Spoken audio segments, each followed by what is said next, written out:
As the Ministry of Health shifts its focus on combating the outbreak of gastroenteritis in the Northwest District, samples taken from the river and the GWI wells revealed that the water is contaminated, mainly by human feces. Health Minister Dr. Barry Ramsaran said one of the problems is that the pit latrines are constructed too close to the rivers.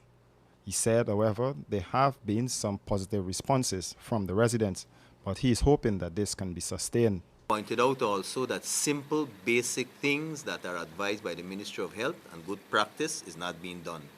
The latrines, for example, the pit latrines are being constructed too close to your supply of water.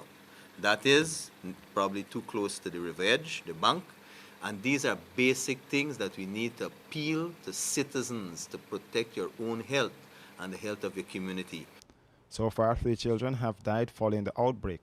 And according to Chief Medical Officer Dr. Shamdi Opasad, 2 of the children died from gastroenteritis, while the cause of death of the 3rd child was complicated since the child was suffering from other medical conditions. Because the week before, the child also had an episode of vivax malaria and then subsequently developed diarrhea and vomiting.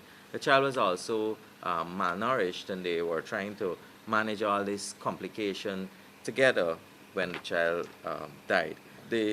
All of the water samples were found to be unacceptable, even those taken from the solar-powered well at Seaby, meaning that the contamination was quite extensive.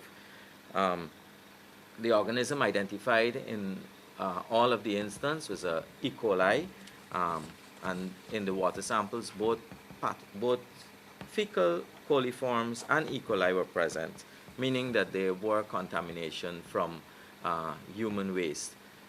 The Ministry of Health is now looking at a multi-agency approach to bring some relief to the affected communities. Reporting for Capital News, Royce Hendricks.